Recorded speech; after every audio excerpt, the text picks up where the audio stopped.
Welcome to our conversation on screening for startup DNA.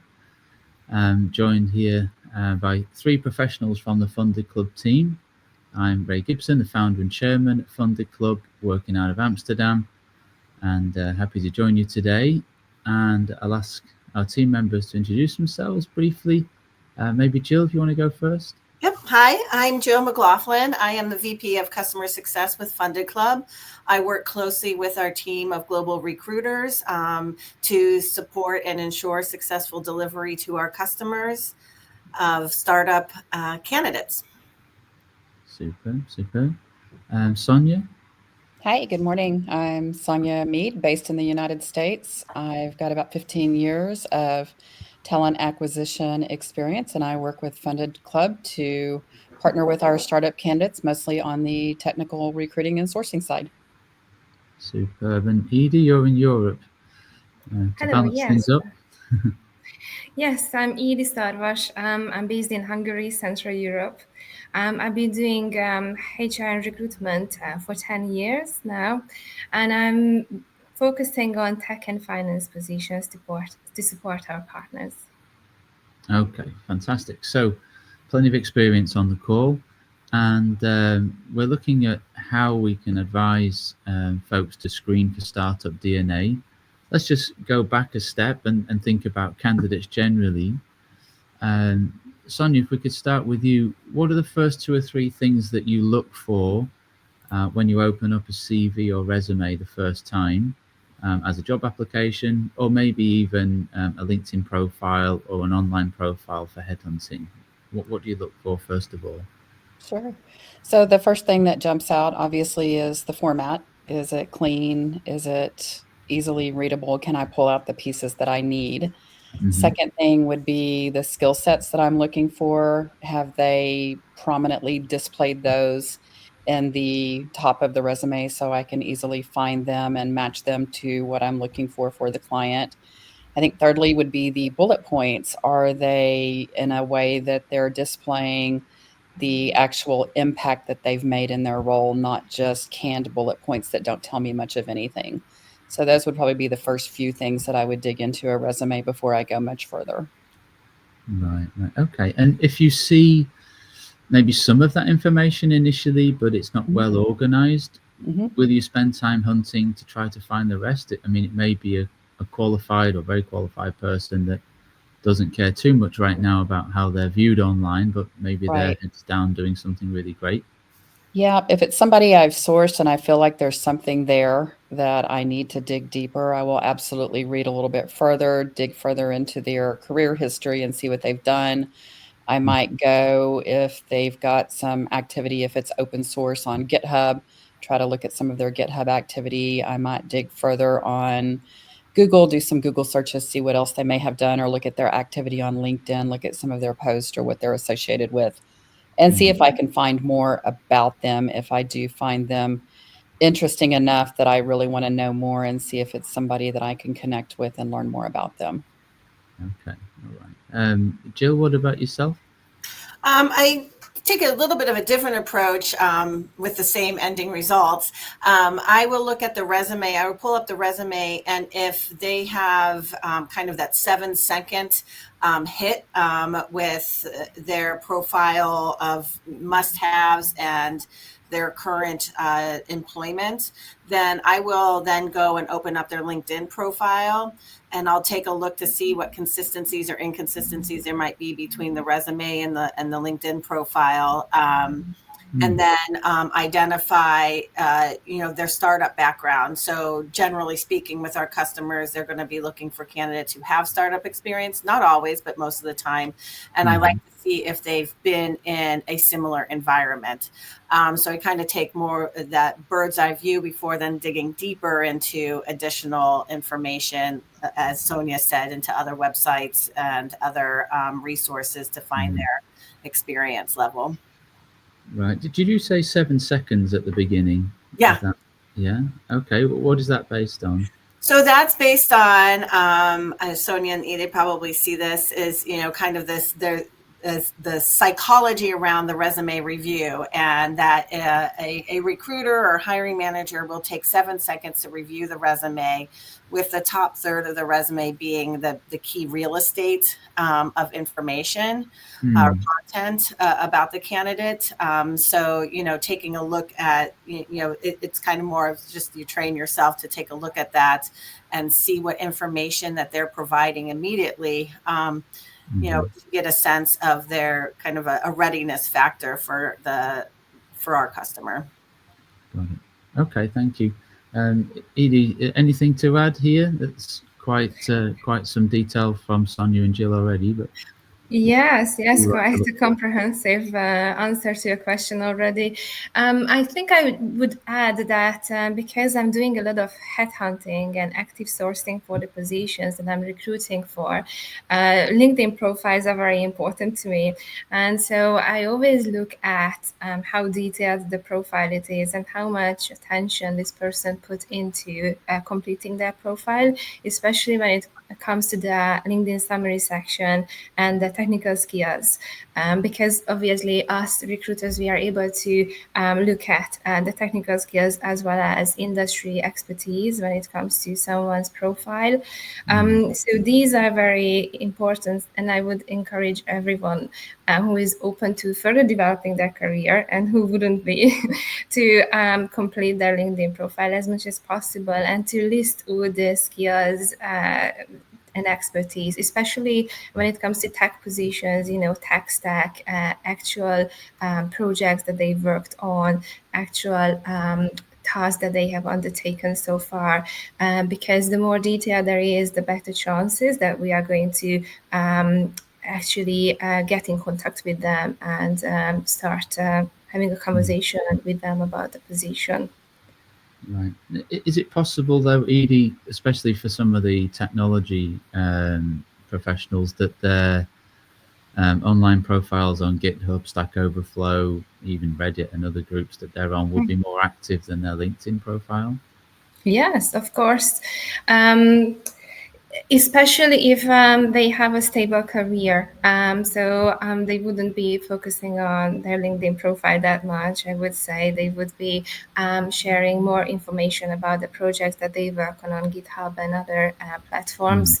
Although I would still encourage everyone to think for their future, because I think the recent times have taught all of us that it's important to plan ahead and to really maintain a network of connections in their industries, including recruiters, because you never know, something can happen, and if they already have a network of people that they can reach out to when their situation changes, I think it's better for them and for everyone involved. Right. That's some good advice for job seekers and professionals there so far. Let's stay with you, Edie, for a few moments. So, looking at this from the point of view of an employer, let's start thinking about how we build up a first impression of a candidate. So either we've headhunted them or they've applied and we've got them on a call. If we're looking for startup DNA, what creates a great first impression with you from a candidate? Obviously, if they show a genuine interest in the position, that already shows motivation and their willingness to change, but also to explore what options are available to them. If they show a genuine interest in the position, that they probably ask loads of questions about the position, about the company, about the team. So all this makes a first great impression. Obviously, if I want to dig deeper, I ask competency-based interview questions that align with the values of the organization to find whether there is a good fit or even culture add to the company. But usually during the first 10 minutes, I can see whether this someone is actually interested in this position and whether they show motivation to join this organization.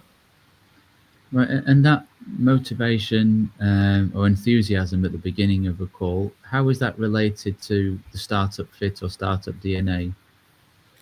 Yes, so obviously, loads of energy is required when someone is joining a startup or a scale-up organization, and the willingness to dedicate to the organization and to support the organization in their growth.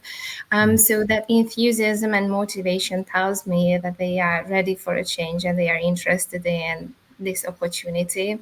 Also, they're probably excited about the purpose of the organization or the mission. Perhaps they have already researched it if they asked about it during our messaging. So if they come to the conversation with already information or questions in their minds or already excitement, then we can further build the conversation and talk about what it's like working within this organization and what it's like working in a startup environment. Got it. And probably that initial enthusiasm or preparedness will indicate that they have the initiative to prepare for weekly calls when they're working in a startup and taking initiative to solve problems, right? Yes, of course. Being more proactive. Okay, and as the conversation develops, Sonia, if we come to you, how else are you listening for startup fit and startup DNA during the screening calls? So during the screening call, I think for startup DNA, it's important that I'm hearing them talk about working through problems on their own, that they are able to basically research and dig through solutions. They're not always looking to their team to try to solve a problem. They're not constantly talking about, well, I have team members that do this piece or that piece, and then they come and bring this to me, that they're actually taking the initiative and they're reaching out and figuring it out on their own, that they enjoy working and with autonomy, that they enjoy taking that initiative, that they enjoy and get excited about solving problems, that they like wearing multiple hats, that they don't want to just put their head down and do a job, that they want to be thrown into different things and changes that happen constantly. So as we're talking through, I will ask questions around, so you're working on this project and they come in and say, stop, we're changing gears. Now we're going to go over to this project because this one's been pulled. What happens? What do you do? How do you switch gears and how do you make that change? Or, we'll just ask those situational based questions to get them to demonstrate examples of how they are able to change gears, how they're able to work autonomously, how they're able to take a project with passion all the way through to conclusion without the help of a big team supporting them and lifting them up. Right. Perfect. Yeah. Very good. And do you feel comfortable with some candidates that don't have a background working in a startup? Perhaps they've come from a more corporate environment, but they're answering these questions well for you. Do you feel that can still be a great fit? I do. I'm actually working with a couple of candidates like that right now. They've come from a corporate background. They don't have that startup experience, but they're ready to take that next step and take their corporate experience and move into a startup environment. They've got that excitement and enthusiasm, and they've taken on challenges within that big corporate umbrella. Excuse me. And they've done it autonomously. They've taken it all the way from start to finish, and they're ready to go, I want to do this for a startup. I don't want to be under this safety net of this corporate umbrella anymore. I want to take it to the next step. So it absolutely can work if they've got the right attitude and aptitude to do so. Right. And for anyone in this conversation, maybe we could just shout out some traits or characteristics of startup fit or startup DNA. Things like risk taking, for example. I often see that as a quality that people need to get into a startup situation, which may be that they've moved countries in the past, or they've taken a chance on joining a startup before, or they changed tactics during their studies or something like this. What other characteristics or traits make somebody a good fit for a startup, do you think? anyone? I would say beyond those, what comes to mind is, kind of, for lack of it sounding cliche, working in a fast-paced environment, but not just working in the fast-paced environment, being able to manage the fast pace. Edie had referenced energy, kind of the energy that the candidate displays. But also how they've managed their own projects, or their, depending on if it's tech or more corporate, what kind of roles they're in, how they're managing their communications, how they demonstrate they work independently as well as with a team. Cool, yeah. I think adaptability and flexibility is very important because of this fast-changing environment.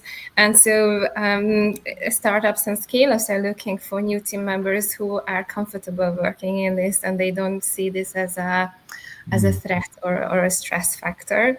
And obviously, they are looking for people who have the resilience and the ability to deal with sometimes these sometimes chaotic situations. It can happen that an organization is very, very fast growing, and they are just figuring things out as they go. As much as they want to plan ahead, they have to be very reactive to their current situation, and sometimes change direction, sometimes develop a new product, or change the features from one day to the other.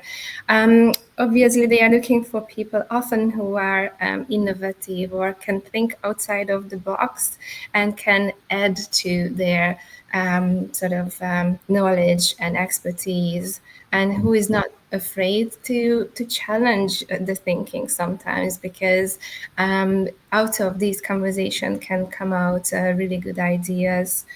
I think we already mentioned being proactive and enthusiastic. So people who are not just waiting around for others to tell them what to do, but they take initiative and bring their ideas and solutions forward.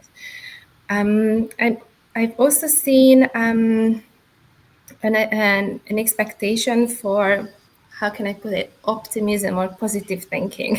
So someone may have been in a difficult situation, but they were able to overcome it, and they are able to look at challenges as opportunities for growth and not necessarily, difficult situations. So yeah, there are a lot of things that can enable someone to succeed in that sort of environment. And I'm seeing more and more people coming out of the corporate world hungry for these challenges, but also to be able to see the impact, the direct impact of their work. Because when they work in a corporate environment, there are loads of tiny tasks that they work on, and they don't see how they contribute to the greater agenda. So when they work in a startup, they can see that, oh yeah, I contributed to creating this product or this solution or this service. And so there is a great success factor in that. Some other, Edie, you reminded me, some other fringe things that recruiters or hiring managers may not think about in the first interview is how they may have responded or do respond to a compensation information, and as well as, kind of the demands around compensation and benefits. What I'm going for is, do they understand that the compensation may be variable? Do they understand, it's not going to be a Fortune 500 salary band, with some fixated, compensation structure and benefits. It may vary. So, an early understanding of that may indicate they may have already worked in startups and understand it, or they are looking for, like Edith says, a challenge. Right. Environment. Joining a mission. Yeah, that's a good point. And I think evidence that they are continually learning new things under their own initiative is a strong signal too. Someone that stopped learning and is just doing a job would be a turn off for me. Hiring someone for a startup, I'd really be looking for someone on the technology side that's researching the latest and greatest tools and tech stacks and what's coming out, looking at AI and how that's developing. On the sales side, people that are understanding the latest marketing hacks and growth strategies and following the right people on LinkedIn for information. So yeah, we're usually questioning around those areas as well, I believe. And I would say, sorry, I was going to say, if they can relate immediately to, to the job and the customer, if they've done their research ahead of meeting with their first interview, that's really, a positive in that first impression. Yeah.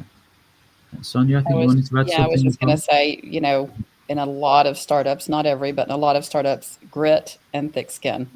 Those are two biggies that, go a long ways, because it's not a corporate environment. It's smaller companies. There's not a lot of training around PC communication, and things can go fast and things can get a little bit uncomfortable, and thick skin and grit go a long way in a startup environment. Too true. Okay, last question, because we should also be negative for a moment. What turns us off from a candidate profile or during the screening conversation? What makes us move to a definite no? Because we can save startups some time here and stop loss policy, right? Stop wasting time on people that will never work out. What stands out to people about people when you say, no, this is definitely not going to work? I would go to what I mentioned just before, is if I've sourced them and reached directly out to them, or they've applied, they've seen information on the job. And if they cannot answer, if they have no idea that what they applied for or what I contacted them about, then the call is pretty much done, because there's certainly no initiative in that situation. Very true. Canned answers, and I think this applies to any kind of job, but specifically with startup, if I am trying to get you to relate an example to a skill set and you are giving me a canned answer and not giving me any tangible information that I can use, after one or two of those, I'm done. We're not moving forward with the interview. Right. And for me, if someone is arrogant and if they think too much of themselves, that can, because I know that startup is not a good environment for people like that, because their startup owners rightly, or their leadership rightly, is looking for people who are humble and able to contribute and able to offer their support, maybe even to more junior people in their team. So we're looking for people who are have a good self-awareness, but they are empathetic towards others, and they are humble about their own knowledge and expertise. Absolutely. We've I even mean, had a few startups over the years. Oh, I'm sorry, Ray. I was just going to say, humble is an interesting choice of words. I mean, for some roles, you might want a lot of self-confidence, but not bordering on arrogance, of course. I see what you mean. Yes. Obviously, confidence, it can be, can come across in a healthy way. Like someone is confident about their experience and about the way they can contribute. But we usually are able to tell after a few questions whether someone is aware of their own weaknesses and aware of their own areas for development, or they are not. Yeah. We have a lot of feedback from customers. I would say, it's not uncommon for them to reject candidates because of their arrogance once they meet with them. Or they'll flat out say to us, pardon my language, but they'll say no assholes. And then they come right out and say that to us. So there's that might be the easier way to put it. Shortest summary right there, yeah. There you go. I mean, that's subjective, but... Very good. Well, any closing thoughts? This has been a lively discussion already. I think because I see all of the projects on a regular basis, I think it's important. It's an important message for both startup founders, hiring managers, and candidates, to value a lot of the points that we've made here today. I think that it's really important to not think of these things as surface, kind of material pieces of information, but really and truly, it's really important to kind of find the match of the candidate valuing the startup environment, as well as the startup founder or hiring manager to value the candidates who are interested. Because it's not going to be your typical, it's not necessarily your typical resume. Can't judge it by a resume. Let's put it that way. Right. And a startup is hard at the best of times. So you need the very best people, the very best fit to stand the chance of making progress and even surviving. So to anyone listening, don't settle for anyone mediocre. Go for the very best. And if you need help with that, we're always here. Thank you, everybody, for joining the conversation. We'll talk again soon. Thank you. Thank you. Thank you. Bye. Bye.